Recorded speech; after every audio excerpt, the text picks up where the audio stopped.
जय हिंद दोस्तों, स्वागत है आपका आखिरी बार में। मैं भारत और हम पढ़ रहे हैं रीजनिंग में हम लोग डाइस पढ़ रहे हैं। डाइस में केस 4 है ओपन डाइस। तो आपने ओपन डाइस के बहुत सारे क्वेश्चंस आपने कर भी लिया है और आपने कंसेप्ट भी सीखा है। आइए इन क्वेश्चंस को हम सॉल्व करते हैं। तो इसके पहले तक क्वेश्चन जो है 40 हो चुके हैं। ये क्वेश्चन नंबर 41 है और क्वेश्चन नंबर 42 का ये पहला पार्ट है और 42 का ही ये आपका दूसरा पार्ट है। यानी कि 42 में दो क्वेश्चन हैं। देखिए क्वेश्चन एक ही है, ऑप्शन बदल जाने से आपका आंसर क्या हो जाता है, बदल जाता है।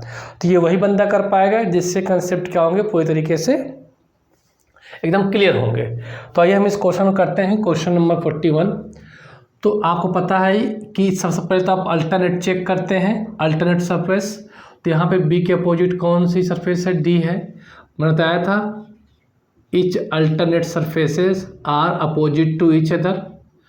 और सी के अपोजिट क्या है आपका यहाँ पास, ई है। ए है, ए को यहाँ भी लिखा जा सकता है, यहाँ भी, इस साइड किधर भी लिख सकते हो। जो बाकी बच्चे वो क्या है, एक दूसरे के अपोजिट हैं। ठीक है।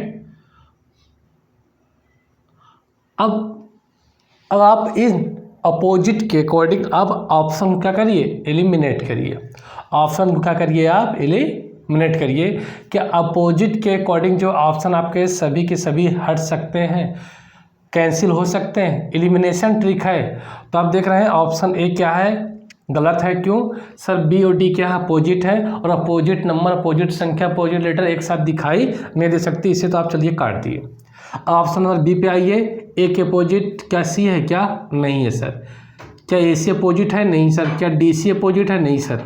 तो सर जब सी के अपोजिट ई होगा ना, हाँ ठीक है। तो जब ये अपोजिट नहीं है इसका मतलब हमारा क्या है, सही है।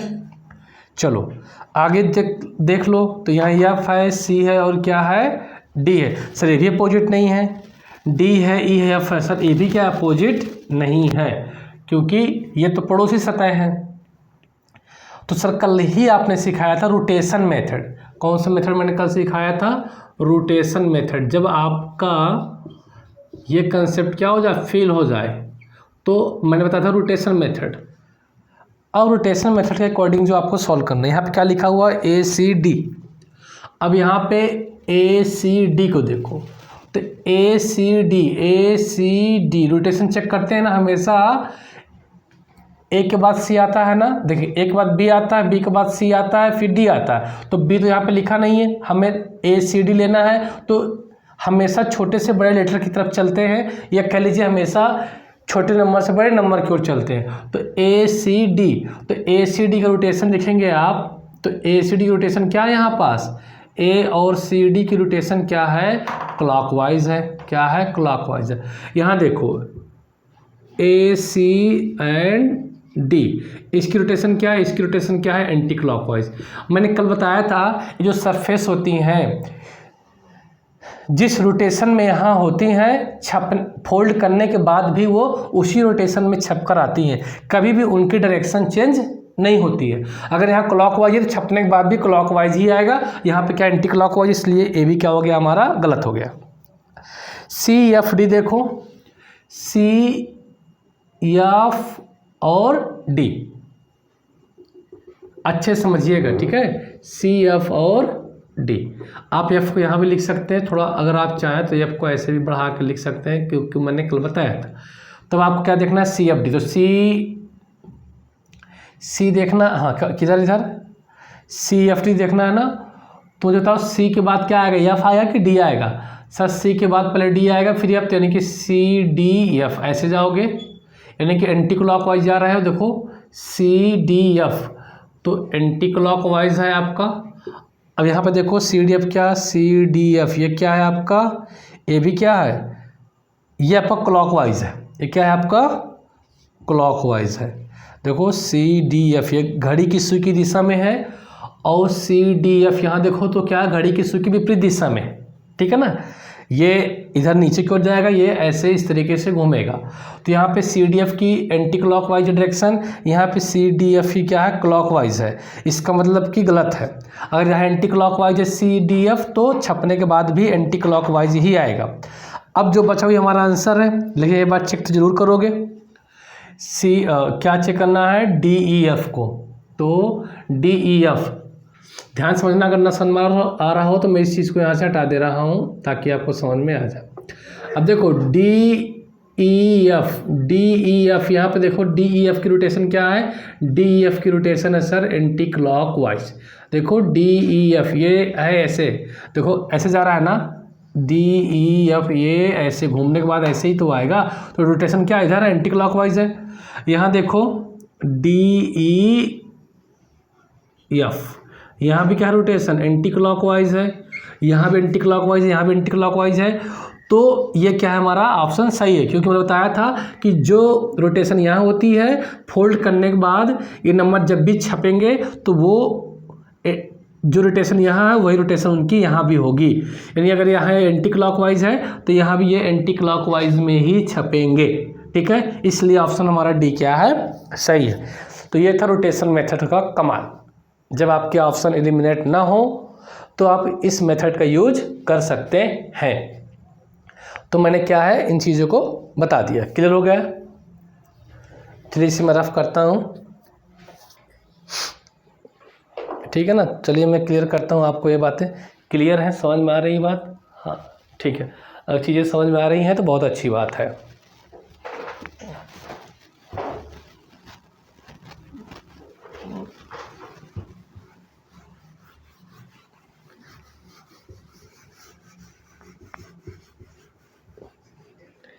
अब क्वेश्चन नंबर 42 में दो पार्ट है, यानी दो क्वेश्चन हैं। दो क्वेश्चन में क्यों दिया हूँ कि ऑप्शन देते ही आपके क्या है, आंसर बदल जाते हैं। मतलब ये ऑप्शन डिपेंडेंट होता है ना। चलिए अभी नया क्वेश्चन है आप लोगों के लिए, इसे कैसे करेंगे हल। कुछ भी नया नहीं है, जो आपने सीखा है वही है। ठीक है ना, कुछ भी नया नहीं है, कुछ भी नया नहीं है, जो आपने सीखा है वही है। अब देखो अल्टरनेट सरफेस देख लो। ए की अल्टरनेट सरफेस क्या है, सी है, यानी कि ए के अपोजिट क्या हो जाएगा आपका, सी हो जाएगा। ए के अपोजिट क्या हो जाएगा आपका, सी हो जाएगा। अब यहाँ डी है और यहाँ पे क्या है, ई है, तो डी ई ये क्या हो जाएंगे, अल्टरनेट सरफेस हो जाएंगी। तो डी के अपोजिट क्या हो जाएगा आपका, ई हो जाएगा। डी के अपोजिट क्या हो गया आपका, ई होगा। ये बात समझ में आ रही है ना। अल्टरनेट सरफेस देखो, ये इसके अपोजिट है और ये इसके अपोजिट है। बात समझ में आ गई ना। ये डी के अपोजिट कौन है, ई है, और ए के अपोजिट क्या है, सी है। ठीक है, मैं बता नहीं रहा था ताकि अभी मुझे समझाना बहुत चीज़ें हैं इसमें। ये बात समझ में आ गई ना, जैसे मैंने सिखाया है वैसे ही मैं यहाँ पे काम कर रहा हूँ, उसी कंसेप्ट में।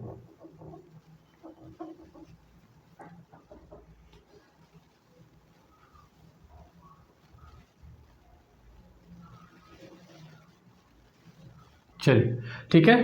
अब बची बात कि सर जो हमारा लेटर बी बच गया तो इसके अपोजिट क्या होगा। जो ये लेटर बच गया बी, तो बी के अपोजिट यहाँ पे क्या होने वाला है, कौन सी सरफेस बी के अपोजिट होगी। तो ध्यान देना, जब आप इसे फोल्ड करोगे, फोल्ड किधर करोगे आप, इसे बैक साइड करोगे, पीछे की तरफ करोगे ना, तो ये और ये आपस में जुड़ेंगे, ये और ये आपस में जुड़ेंगे। यानी कि 2 4 के सामने होगा, 1 के सामने कौन होगा, 3 होगा। तो जो ये आप जो छठवां सरफेस है ना, 6 सरफेस होते हैं, तो ये इस तरीके से क्या जुड़ जाएंगे। बात समझ में आ गई है ना। तो ये इस तरीके से क्या है, जुड़ जाएंगे। यानी कि 2 के अपोजिट 2 के सामने 4 होगा, 4 के सामने 2, 1 के सामने 3, 3 के सामने 1। तो कहने मतलब है कि बी के अपोजिट कौन सा सरफेस हो जाएगी सर, जब ये इनको जब आप पीछे फोल्ड करोगे तो फोल्ड करने के बाद ये जब मिलेंगे तो ये एक क्या बनाएंगी, सरफेस बनाएंगी। अगर आपको बिलीव नहीं हो रहा है इस क्वेश्चन में अगर आपको डाउट है तो आप इसी शेप में कागज़ काटें, पेन से बनाएं, फिर कैंची से काटें, फिर उसे क्या करें, पीछे फोल्ड करें। जैसे ही आप फोल्ड करेंगे तो आपको जो बी के अपोजिट वाली जो सरफेस होगी वो इस शेप में बनकर मिलेगी, ठीक है, बनकर दिखेगी, ठीक है। इसका मतलब कि बी के अपोजिट क्या हो गया, ये वाली फिगर, यानी ये जो आपस में मिलेंगे तो इस तरीके से क्या ये बने होंगे, ठीक।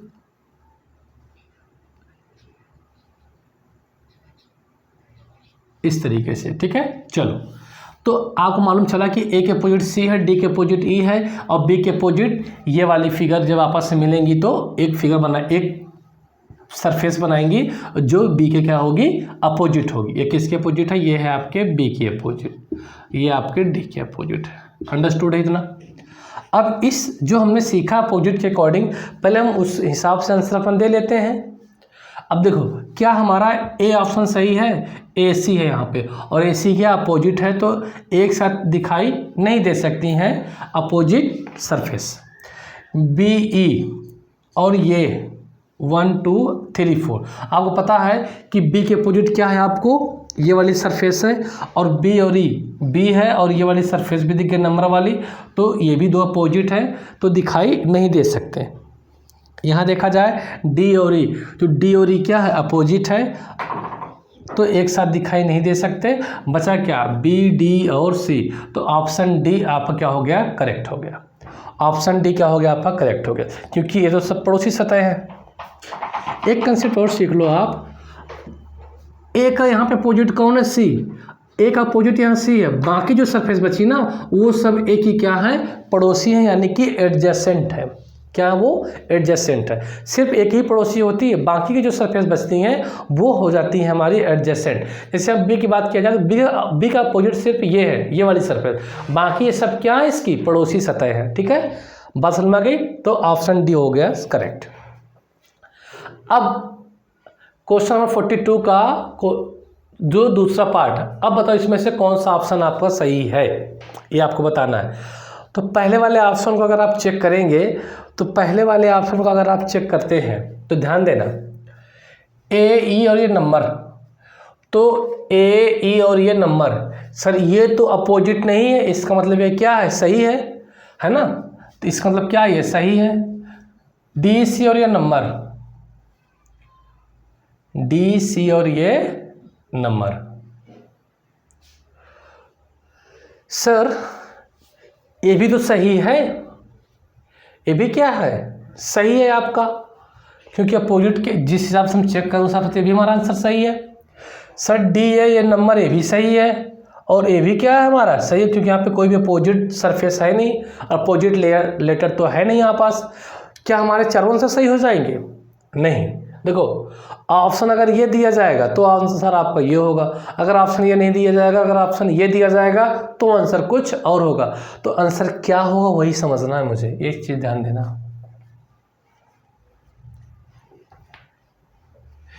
जो चीज़ें आपने यहाँ पे समझा है ये इतना सही है, ठीक है।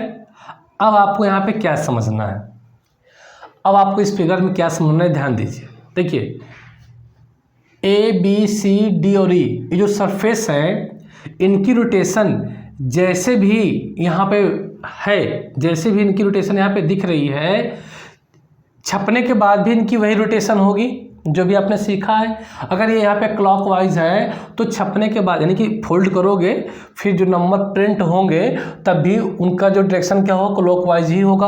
अगर यहाँ पे जो लेटर एंटी क्लॉकवाइज है तो फोल्ड करने के बाद जो नंबर प्रिंट होंगे, जो लेटर यही जब लेटर प्रिंट होंगे तो वो भी क्या होंगे, एंटी क्लॉकवाइज ही होंगे। बात समझ में आ गई। लेकिन एक चीज़ ध्यान देना, ये जो सरफेस है, ये जो फिगर है, जो त्रिभुज बने हुए हैं, जो त्रिभुज बने हुए हैं, ये एक ही सरफेस के 4 टुकड़े थे। एक सरफेस से क्या है, ये 4 टुकड़े है ना भाई, छठवीं सरफेस ही तो है हमारी। तो ये छोटे छोटे एक सरफेस से जो 4 टुकड़े हैं, इनमें जस्ट क्या होता है, उल्टा होता है। ध्यान देना, इन जो नंबर जो लिखे हुए हैं, इन नंबर में क्या कहानी है कि ये एक सरफेस के टुकड़े हैं। जब ये जुड़ेंगे तो इनका जुड़ने का क्या है तरीका, थोड़ा जस्ट उल्टा होता है। जैसे कि आप यहाँ पे देख रहे होंगे 1 2 3 और 4 क्या है, क्लॉकवाइज है, घड़ी की दिशा में है, क्लॉकवाइज है ना। 1 2 3 4 क्या है, घड़ी की दिशा में है, क्लॉकवाइज है। लेकिन जब आप इसको फोल्ड करोगे, जब ये नंबर प्रिंट होकर आएंगे, जब इस तरीके से छप कर आएंगे ना, तो ये क्लॉकवाइज में यहाँ दिख रहे हैं, तो ये एंटी क्लॉकवाइज छप कर आएंगे। सिर्फ ये वाले नंबर, ये जो 1 2 3 4, इनकी बात मैं कर रहा हूँ। अगर यहाँ पे क्लॉकवाइज दिख रहे हैं तो फोल्ड करने के बाद ये एंटी क्लॉकवाइज छप कर आएंगे, क्योंकि सर ये एक सरफेस के 4 टुकड़े हैं, ये एक सरफेस बनेंगी, ये मिलकर एक सरफेस क्या है, बनेंगी। तो ये एक सरफेस से क्या 4 टुकड़े हैं। तो ध्यान देना, ये जो लेटर लिखे हुए हैं इनकी डायरेक्शन में कोई चेंजेस होने वाला नहीं है।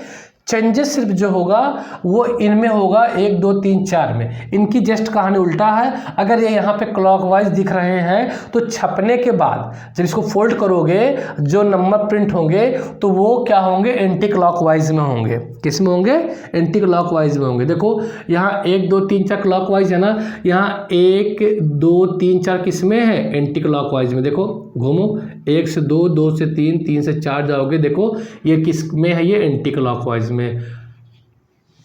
अब ये नंबर जो है आपके 4 तरीके से छप कर आ सकते हैं एंटी क्लॉकवाइज में, ठीक है ना। 4 तरीके से छप कर आ सकते हैं। कैसे 4 तरीके से छप के आ सकते हैं, इन चीज़ों को ध्यान दो।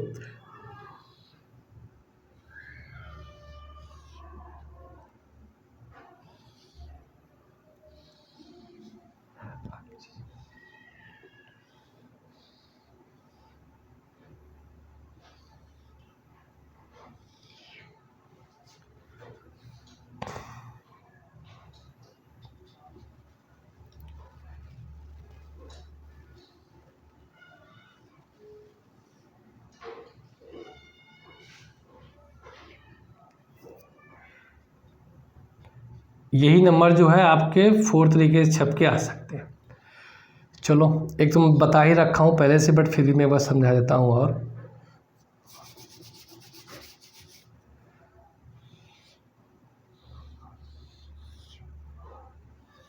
कैसे, देखिए मैंने कहा ये नंबर यहाँ पे क्लॉकवाइज है। जब ये छपेंगे यानी जब फोल्ड होंगे, तो जब प्रिंट होंगे फोल्ड होकर, तो इनकी डायरेक्शन क्या हो जाएगी, बदल जाएगी, सिर्फ इन नंबर की।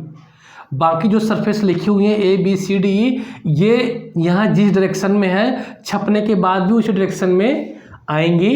ये जैसे मैंने समझाया आपको, 2 क्वेश्चन इसके पहले मैंने कराया, रोटेशन मेथड, उसी हिसाब से काम करेंगे। सिर्फ फर्क क्या है, ये जो एक्स्ट्रा बनी हुई है फिगर इनमें। तो देखो अगर मान लो आपने 1 को यहाँ रखा तो 2 यहाँ होगा, 3 यहाँ होगा और 4 यहाँ होगा, ठीक है।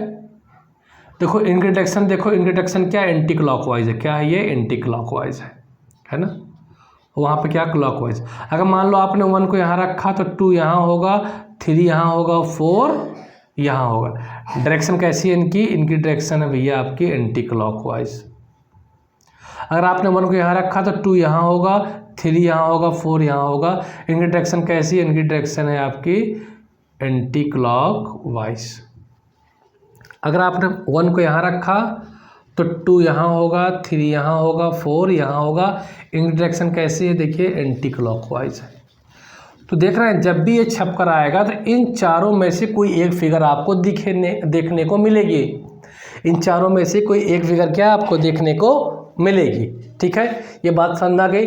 इन चारों में से क्या है कि देखने को कोई एक न एक फिगर आपको मिलेगी। एक मिनट दोस्तों, थोड़ा मैं इंक भर लेता हूँ।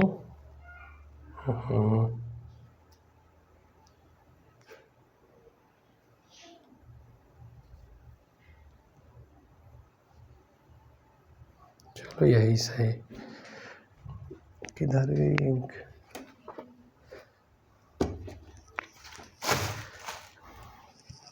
चलो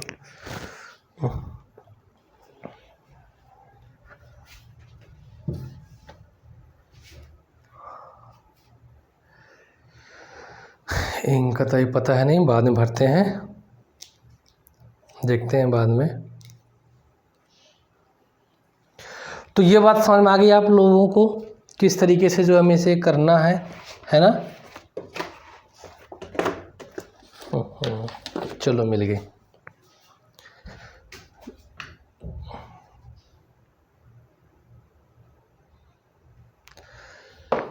ठीक है, तो मैंने क्या कहा कि जे फोल्ड होगा तो इन चारों में से कोई एक आकृति क्या है आपको मिलने वाली है। बात समझ में आ गई।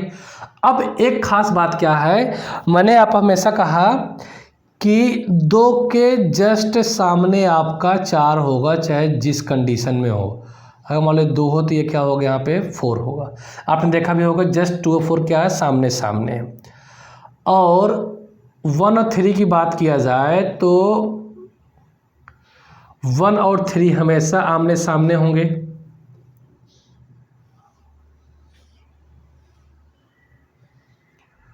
ये 1 है, क्या है आपका 3 है। इन चारों फिगर में आप जब भी देखेंगे तो 1 और 3 क्या होंगे, सामने सामने ही होंगे। एक बात ये समझ में आ गई। अब एक खास बात ध्यान दीजिए। एक खास बात क्या है कि सर यहाँ ए को देख रहे हैं, ए के साथ हमेशा ये ए है और ए के साथ हमेशा क्या रहेगा, 1 ही रहेगा। ए के साथ ही क्या रहेगा, हमेशा 1 रहेगा। डी के साथ देखो, अगर डी की बात करें, डी के साथ कौन सा नंबर जुड़ा रहेगा, हमेशा 2 के साथ 2 ही जुड़ा रहेगा। 2 बात ये समझ में आ गई। अब देखो सी के साथ देखेंगे आप, सी के साथ देखेंगे तो सी के साथ हमेशा क्या जुड़ा रहेगा, 3 जुड़ा रहेगा, है ना। और ई के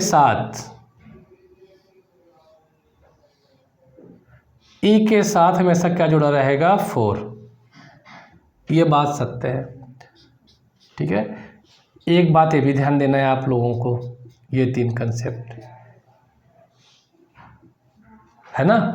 1 के साथ, ए के साथ 1 रहेगा, डी के साथ 2 रहेगा, सी के साथ 3 रहेगा और ई के साथ 4 रहेगा। ये बातें समझ में आ गई।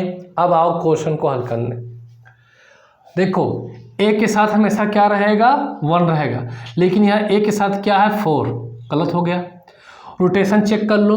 रोटेशन है आपका क्या है, यहाँ पे एंटी क्लॉकवाइज है। रोटेशन के हिसाब से तो सही था, रोटेशन के हिसाब से तो सही था। और ए ई पड़ोसी सतह है, ए भी सही था।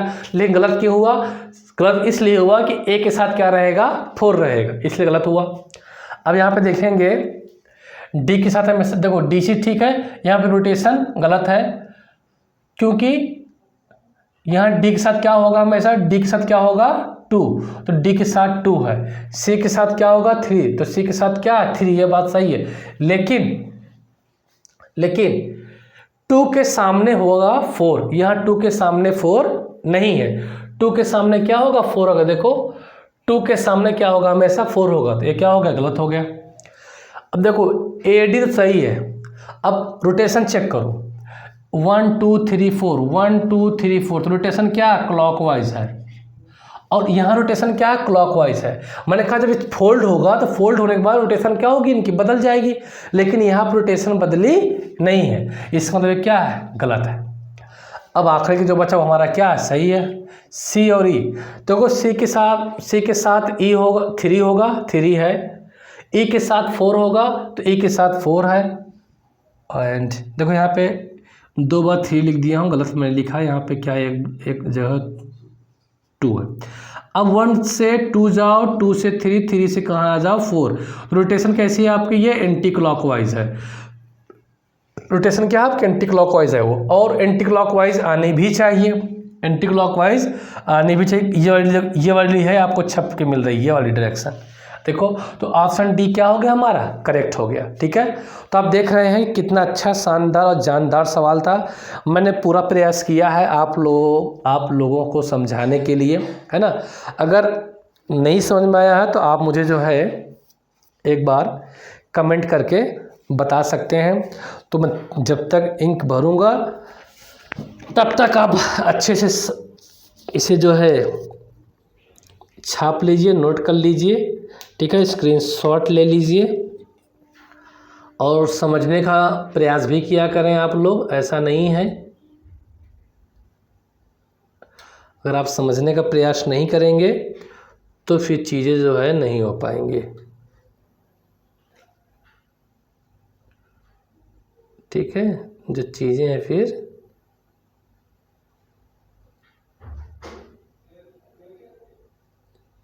नहीं हो पाए।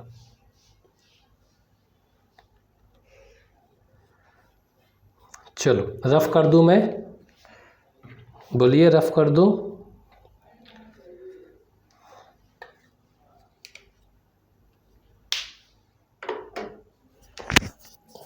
चलो हो गया मेरा, इंक भर दिया मैंने। क्लैरिटी है वीडियो में, समझ में आ रही है बात? तो आज ओपन डाइस तो कंप्लीट कर ही देना है। अब आप कई क्वेश्चन जो है लगा सकते हैं ओपन डाइस के।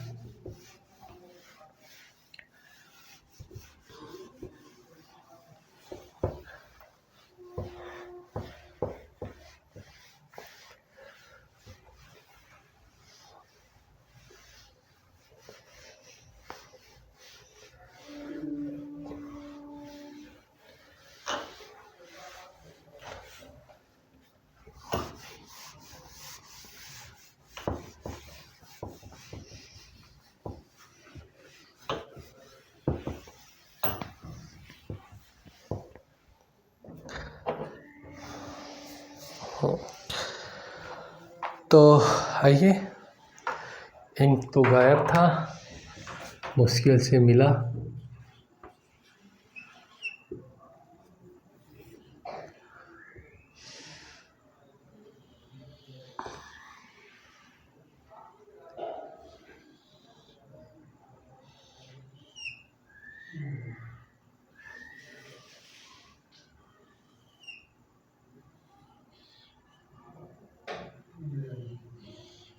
बनाते भी चले, है ना।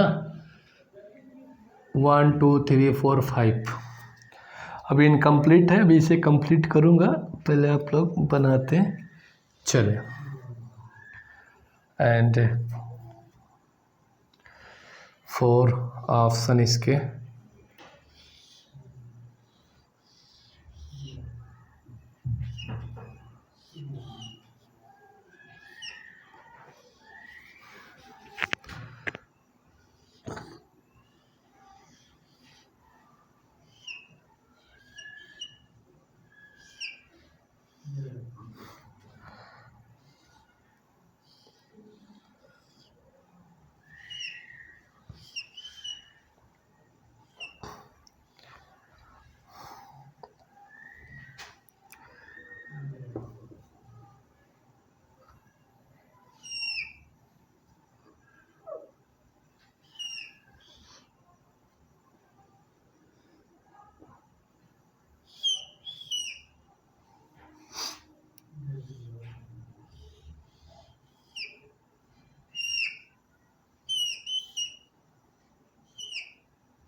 ये क्या उल्टा चलता है क्या मोबाइल?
चलिए दोस्तों बताइए कौन सा ऑप्शन आपका सही। ये नंबर लिखना बुरा नहीं हो, ये ऐसे ही लिखे गए, ठीक है, ऐसा ही ऑप्शन है।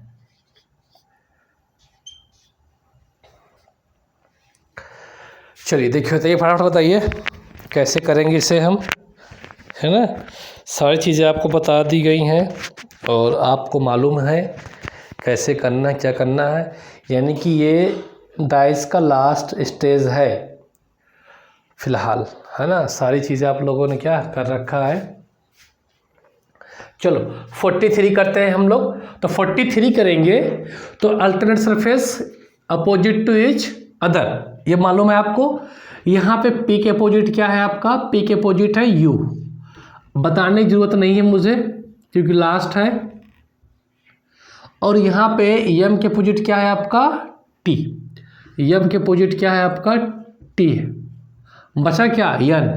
तो N के अपोजिट क्या होगा बताओ, N के अपोजिट होगा सर ये जो बचे हुए हैं ना 4 बॉक्स, ये जो 4 स्क्वायर है, ये एक इस सरफेस बनाएंगे मिलके, इस तरीके से बन के आएंगे, है ना, इस तरीके से बन के आएंगे। अब इतना देखते ही आप कुछ आंसर गलत कर सकते हैं। देखो P के अपोजिट U है और M के अपोजिट क्या है T है। ध्यान दो कि फोल्ड होने पर हमारी ऐसी शेप एक जरूर बनेगी, ये जो चारों ABCD लिखे हुए हैं, बट ऐसे कभी नहीं बनेगा, ये तो सरासर क्या गलत है, इस तरीके से कभी नहीं बनेगा। फोल्ड होने पर जब भी बनेगा तो ऐसे बनेगा, ये शेप नहीं बनेगी, ये शेप बनेगी। तो देखो ऑप्शन 1 और ऑप्शन 2 तो ऐसे ही गलत हो गया, क्योंकि यहाँ पे देखिए त्रिभुज वाला इस तरीके से दिया, क्रॉस में बने हुए हैं, जो कि ये बनना ही नहीं है। बचा ये दोनों, बचा ये दोनों। अब इन दोनों में देखना कौन सही है। यहाँ P है, यहाँ T है, ये एक दूसरे का अपोजिट तो नहीं है, और ये जो बना है सरफेस जिसमें स्क्वायर है, ये इनके अपोजिट भी नहीं है। इसका मतलब ये क्या है हमारा सही हो सकता है। इधर भी क्या है, ये सही हो सकता है। अब कैसे इसे हम अलग करेंगे, देखो मैंने बताया था अभी यहाँ पे, अभी ये किस डायरेक्शन में लिखे हुए हैं ABC और D, ये भी किस डायरेक्शन में है, ये सर है अभी क्लॉकवाइज डायरेक्शन। किस डायरेक्शन में, ये क्लॉकवाइज डायरेक्शन में। लेकिन जब ये प्रिंट होंगे तो किस डायरेक्शन में छप के आएंगे, ये छप के आएंगे एंटी क्लॉकवाइज डायरेक्शन में। कैसे, एंटी क्लॉकवाइज डायरेक्शन में छिप कर आएंगे, ठीक है, छप कर आएंगे, प्रिंट होकर आएंगे। अगर मान लो A यहाँ रहेगा तो B यहाँ, C यहाँ और D यहाँ, तो कि यहाँ ABC क्लॉकवाइज है, यहाँ ABC क्या है एंटी क्लॉकवाइज है। तो यहाँ पर वही फिगर सही होगी जिसमें ABC क्या होंगे, एंटी क्लॉकवाइज होंगे। यहाँ देखो A है, B है, C है, एक ही डायरेक्शन में जा रहे हैं सर, ये तो क्लॉकवाइज है।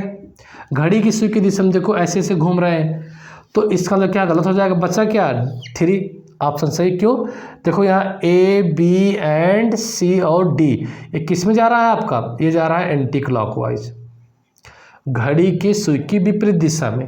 ये देखो एंटी क्लॉकवाइज जा रहा है, इस वजह से क्या हो गया हमारा, ये सही हो गया। बात समझ में आ गई। तो ये है, इस तरीके से क्वेश्चन को आप क्या हल कर सकते हैं, नोट करो इसे, अगर ये बात समझ में आ गई आपको।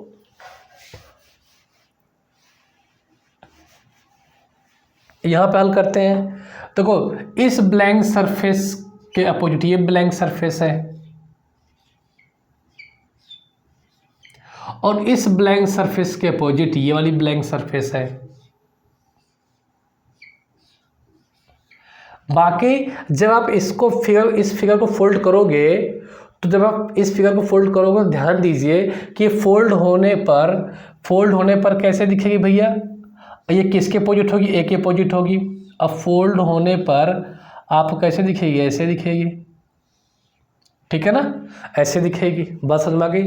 लेकिन अगर ये किस में है, अगर ये आपकी क्या है क्लॉकवाइज में है,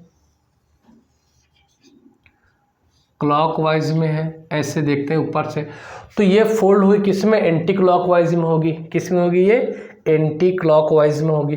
तो एंटी क्लॉकवाइज में होगी तो ये जो जिसमें ब्लैक कलर है, जो कलरफुल है ये, तो भैया आप इसको जो किसी डायरेक्शन में क्या है आप लिख सकते हैं, मतलब एंटी क्लॉकवाइज में छप कर आएगी। जैसे कि अगर मान लो इसको, इस वाली फिगर को आप यहीं पे लिखते हो, तो जब इसको आप ऐसे फोल्ड करोगे तो ये ब्लैंक इस ब्लैंक के सामने आएगी, ये वाली और इस वाले क्या होगी, सामने आएगी। अगर मान लो कि ये ब्लैंक वाली यहाँ है, तो ये वाली फिगर कहाँ हो जाएगी, यहाँ पे हो जाएगी एंटी क्लॉकवाइज, ठीक है ना। अगर ये ब्लैंक यहाँ है, ध्यान दो, अगर ये ब्लैंक वाली है यहाँ पे, तो एंटी क्लॉकवाइज जब भरोगे ना, जब एंटी क्लॉकवाइज होगा तो क्या है कि आप भी क्या होंगे, बदल जाएगी। अभी नहीं समझ मारे, देखो जैसे अभी जैसे समझे हो उस हिसाब से समझो, ऐसे समझो। चलो मैं नंबर दे रहा हूँ, ये मान लो 1 नंबर है, ये 2 नंबर की फिगर है, और ये 3 नंबर की फिगर, क्या नंबर, कौन नंबर की फिगर है, 4 नंबर की फिगर है, ठीक है। तो जब आप इसे फोल्ड करोगे तो इधर तब ये क्लॉकवाइज है ना, फोल्ड करने पर ये एंटी क्लॉकवाइज आएगा। क्या आएगा? Anti clockwise. तो एंटी क्लॉकवाइज कैसे आएगा सर? आप 1 यहाँ रख सकते हो तो 2 यहाँ रखोगे, 3 और 4। 1 तो कौन सी स्पेस है आपकी? 1 आपकी ब्लैंक है तो ब्लैंक रहेगा। 2 क्या कलरफुल है तो कलरफुल कर दीजिए। 3 आपकी क्या ब्लैंक ब्लैंक रहेगी। 4 क्या कलरफुल है तो कलरफुल कर दो। मैंने नंबर लिख समझाने के लिए छाप रखे हैं, ठीक है ना। या आप और भी दूसरे तरीके से भी छाप सकते हैं नंबर को। अगर सर मैं 1 को यहाँ रखूँगा तो 2 यहाँ हो जाएगा, 3 यहाँ हो जाएगा, 4 यहाँ हो जाएगा। 1 पे क्या है सर? 1 पे ब्लैंक है तो ब्लैंक रहेगा। 2 पे क्या है? भरा हुआ है। कलरफुल है तो कलरफुल कर दो। 3 पे ब्लैंक है तो ब्लैंक रहेगा। 4 पे कलरफुल है तो कलरफुल कर दो। इस तरीके से तो देखो, इस तरीके से आप भर सकते हैं इनको। तो बताओ इन दोनों में कोई एक डायग्राम मिल रही है आपको यहाँ पास? यानी ये इसके अपोजिट, मतलब ये सेम है, ठीक है ना। ये और ये क्या सेम ही है। तो अब आप मुझे देखो, ब्लैंक के अपोजिट ब्लैंक है, ब्लैंक के अपोजिट ब्लैंक है, और एक अपोजिट क्या है? ये वाली फिगर है। तो आपको मैंने शुरू में ही बताया है कि 2 अपोजिट सतह ना एक साथ छिप सकती है ना, तो दिखाई दे सकती है। इन दोनों में से किसी एक का होना यहाँ जरूरी है ना। ये दोनों छिप गए तो क्या हो गया? या गलत हो गया, ठीक है ना। ये इस तरीके से कहीं बनेगा ही नहीं, इस तरीके से ये कभी बनेगा ही नहीं। जब आपस में मिलेंगे तो इस तरीके का शेप बनेगा, ऐसे कलरफुल बनने वाला नहीं है। बचा ए और ये, इन दोनों में से किसी एक का होना जरूरी है। सर इन दोनों में से किसी एक का होना जरूरी है तो 4 में है, तो 4 क्या हो गया हमारा? सही हो गया। लेकिन सर 2 में देखिए, 2 में भी तो इन दोनों में से किसी एक का होना जरूरी है। देखो ये वाली छप के है, चाहे ये वाली छप कर है, बात एक ही है। तो ये वाली छप कर है, इसका मतलब ये क्या हो गया? ये भी हमारा सही होगा। तो यहाँ पास आपके दोनों ही आंसर क्या है? सही है। ओनली 2 and 4 आपका क्या है? सही है, ठीक है। 2 and 4 क्या है आपका? सही है। तो ये था रोटेशन मेथड। इस तरीके से क्वेश्चन आते हैं, ये एकदम हाई फाई लेवल के हैं सवाल, है ना। और भी मैं भी कराऊंगा, प्रीवियस ईयर क्वेश्चन पेपर भी कराऊंगा, ऐसा नहीं है। मैंने बोला है कि ये मास्टर बैच है तो मैं मास्टर बैच की तरह ही पढ़ाऊंगा। चाहे 10 वीडियो बने, चाहे 15 वीडियो बनाने पड़े मुझे, एक टॉपिक पे, एक लेक्चर पे, सॉरी एक चैप्टर पे मुझे 15 वीडियो भी बनाने पड़ेंगे, तो मैं बनाऊंगा। और इसी तरीके से मैं पढ़ाऊंगा, हर एक सवाल को कराऊंगा। अभी ये ख़त्म नहीं हुआ, अभी मैं इसमें 2 सवाल और कराता हूँ, तब जाकर ओपन डाइस आपका क्या होगा? कंप्लीट होगा। यानी आपको यूट्यूब में ढूंढने की जरूरत नहीं है, भटकने की जरूरत नहीं है। आपको एक ही जगह सारा चीज़ मिल जाएगा। क्वेश्चंस मिलेंगे, बहुत सारे क्वेश्चंस मिलेंगे। क्वेश्चंस के अलावा भी मैं प्रैक्टिस कराऊंगा। और ध्यान दीजिए, क्वेश्चन कराने के बाद जो मैं प्रैक्टिस कराऊंगा डिफरेंट रहेंगे, क्वेश्चन मतलब अलग ही रहेंगे। फिर मैं जिस एग्जाम में आए हुए हैं, हर एग्जाम में क्वेश्चन कराऊंगा, उन्हीं क्वेश्चंस को कराऊंगा जो क्वेश्चंस आप, मुझे लगता है कि शायद ये मुझे बताने चाहिए। बाकी जो ईजी रहेंगे, जिन्हें आप सेकंडों में हल कर देंगे, तो मैं उन्हें नहीं कराऊंगा, क्योंकि उससे आपका टाइम क्या होगा? खराब होगा। क्वेश्चन का लेवल होगा तो मैं कराऊंगा। बाकी इतना तो मैं फुल गारंटी ले सकता हूं कि अब आप इतना सीख चुके हैं कि आप हर एक क्वेश्चन का आंसर देने के लिए आप एकदम प्रिपेयर्ड हो चुके हैं, ठीक है। आइए कंटिन्यू भी करते हैं हम लोग।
चलो इतना ही बड़ा बन रहा है तो बना देता हूँ।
चलो दोस्तों बताओ कौन सा विकल्प सही है। यानी कि एग्ज़ाम में आपको क्लोज डाइस देगा, उसके बाद फिर उसे ये देखिए ये क्या बोलेगा कि बताओ कि कौन सी ओपन डाइस बनेगी। जैसे मान लो कि अगर इस पासा को ओपन किया जाएगा तो कौन सा एकदम सही ओपन डाइस बनकर आने वाला है, ठीक है ना। यानी खोलने के बाद इसमें से कौन सा आपको मिल सकता है, ये आपको क्या बताना है। क्वेश्चन की मीनिंग समझ में आ गए, ठीक है ना। यानी अगर आप इन पासा को ओपन करते हैं, इस पासा को ओपन करते हैं, तो अब मुझे बताओ कि इसमें से कौन सी ओपन डाइस बनकर निकलेगी। जब आप इसे ओपन करोगे तो इसमें से कौन सा सही है जो बनकर निकलने वाला है, ठीक है। तो देखो कैसे हल करते हैं। अब आप फिगर में ध्यान से देखिए, अगर आप फिगर में ध्यान से देखते हैं तो 2 1 5 क्या है, ये सब पड़ोसी सतह हैं, एडजेसेंट हैं, एडजेसेंट यानी कि सन्निकट हैं, पड़ोसी हैं। 2 5 क्या है, पड़ोसी है। तो क्या कभी पड़ोसी सतह एक दूसरे के अपोजिट हो सकती हैं क्या। अच्छा पहले से हल करो, ये अलग बात है, पहले से हल करो। तो यहाँ पे कौन सी ट्रिक यूज़ होने वाली है, यहाँ पे ट्रिक यूज़ होने वाली 1 कॉमन ट्रिक। यहाँ 1 है और यहाँ क्या है 1 है, 1 1 कॉमन है। तो अगर यहाँ दिख रहा हो तो मैं लिख दे रहा हूँ 1 1 क्या है कॉमन है। यहाँ क्लॉकवाइज घूमेंगे तो क्या मिलेगा आपको 2 मिलेगा, क्या मिलने वाला है 5। यहाँ क्लॉकवाइज घूमेंगे, इसके क्लॉकवाइज घूमेंगे यहाँ पास तो क्या मिलने वाला है 4 और 3। यहाँ पे क्लॉकवाइज घूमे थे तो जो बच गया वो 1 के अपोजिट, पहली बात, ठीक है। दूसरी बात, पड़ोसी सतह कभी भी अपोजिट नहीं हो सकती, गलत। और वैसे भी 2 के अपोजिट क्या है 4 है, और ईच अल्टरनेट सरफेस क्या होते हैं, अपोजिट होते हैं। यहाँ तो 4 का होना जरूरी है, 5 का नहीं, ठीक है। बस में आ गई। तो ध्यान दो कि पड़ोसी सतह कभी भी अपोजिट नहीं हो सकती। जैसे कि इसको देखेंगे 3 और 2, 3 और 2, चलो, एंड 5 1 6, 5 1, चलो ये भी सही है, एंड 2 1, चलो देख लेते हैं। 6 के अपोजिट क्या है 1 है, तो सर यहाँ 6 के अपोजिट क्या है 1 है, सही है। 3 के अपोजिट क्या है हमारा, 3 के अपोजिट है हमारा क्या 5, और यहाँ 3 के अपोजिट क्या है आपका 2, ठीक है। यहाँ 3 के अपोजिट क्या है आपका 2 है, और जबकि हमारा 3 के अपोजिट क्या होना चाहिए 5 होना चाहिए, ठीक है। बात समझ में आ गई। बचा क्या आपका 4 और 5, तो 4 और 5 अपोजिट हो जाएंगे इस फिगर के हिसाब से। अब 4 और 5 पे यहाँ अपोजिट नहीं, यहाँ पे क्या 2 के अपोजिट क्या है 4 है, यानी कि जो जिसके अपोजिट है वो यहाँ पास नहीं आया है। यानी कि ये 3 और 2 क्या है, एक चीज़ ध्यान दो, यहाँ अगर 5 के अपोजिट 3 है, इसका मतलब कि बाकी की जो सरफेस बची वो 3 की क्या है पड़ोसी सतह है, क्या है वो पड़ोसी सतह है। सिर्फ यहाँ 5 अपोजिट क्या 3 है, और बाकी जो सरफेस बची वो 3 क्या है पड़ोसी सतह है। यानी 2 कैसी है 3 की पड़ोसी सतह है, एडजेसेंट है, और पड़ोसी सतह विपरीत नहीं हो सकती, इसलिए क्या है हमारा गलत है। ध्यान देना दोनों चीज़ों को। यहाँ पे तो आपको क्लियर दिख गया था यहीं से, बट डायरेक्ट इनडायरेक्ट 2 और 3 भी क्या है पड़ोसी सतह ही है। कैसे हमने यहाँ पे निकाला आंसर को सॉल्व करके, इसलिए ये भी क्या आपका गलत है। अब देखो 1 के अपोजिट यहाँ पे क्या है 6 है, 1 के अपोजिट क्या है 6 है, सही है। 5 के अपोजिट क्या है यहाँ पास 3 है, और 5 के अपोजिट यहाँ पे क्या 3 है, और 2 के अपोजिट क्या 4 है, 2 के अपोजिट क्या है आपका यहाँ पे 4 है, तो एकदम राइट, ये क्या है हमारा सही है। तो ए बी ये सी ऑप्शन है ना, ये सी ऑप्शन क्या हमारा सही है। अब देखो यहाँ पे क्या है 1 3 4, 1 और 4 क्या पड़ोसी सतह है, तो कभी भी अपोजिट नहीं हो सकती हैं। 2 और 5 पड़ोसी सतह है, तो कभी भी अपोजिट नहीं हो सकती, इस वजह से क्या हो गया, ये गलत हो गया। बस समझ गया ना। तो पड़ोसी सतह कभी भी विपरीत नहीं होती हैं, इस कंसेप्ट का यहाँ पे यूज करना है, ठीक है। इसी तरीके से यहाँ भी देखो 3 4 यहाँ पे 3 5, देखो 3 5 यहाँ पे क्या पड़ोसी है ना, 3 5 क्या पड़ोसी हैं, इसलिए क्या होगा, गलत होगा, क्योंकि पड़ोसी सतह विपरीत नहीं हो सकती। 6 और 3 यहाँ पे देखो क्या विपरीत हैं, और जबकि 3 और 6 क्या पड़ोसी सतह हैं, तो पड़ोसी सतह कभी भी अपोजिट नहीं हो सकती, ठीक है।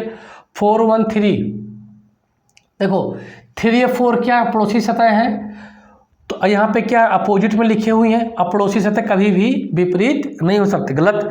जो बचा वही हमारा क्या हो गया, आंसर हो गया। अब एक्यूरेट आंसर जानने के लिए वन कॉमन ट्रिक का यूज करो। यहाँ 3 है, यहाँ पे क्या है 3 है, 3 क्या कॉमन है, यहाँ देखो मैं हल कर दे रहा हूँ। क्लॉकवाइज घूमेंगे 4 और 5 मिलेगा, वहाँ क्लॉकवाइज घूमेंगे 2 और क्या मिलेगा, 6 मिलेगा। और जो बच गया 1 के अपोजिट 3, 5 के अपोजिट 6, 4 के अपोजिट क्या आपका 2 है। तो देखो 1 के अपोजिट यहाँ पे क्या 3 है, ठीक है। 5 के अपोजिट क्या 6 है, 5 के अपोजिट क्या 6 है। 2 के अपोजिट क्या 4 है, 2 के अपोजिट क्या 4 है, इसलिए option D is a correct answer. बात समझ में आ गई। अब जाकर आपका ओपन डाइस क्या है, कंप्लीट हुआ है। अब केवल हमारा केस 5 बचा, लैंग्वेज बेस्ड क्वेश्चन, ठीक है। तो ठीक है दोस्तों, आज तक के लिए इतना ही। हम मिलते हैं नेक्स्ट वीडियो में, तब तक के लिए धन्यवाद।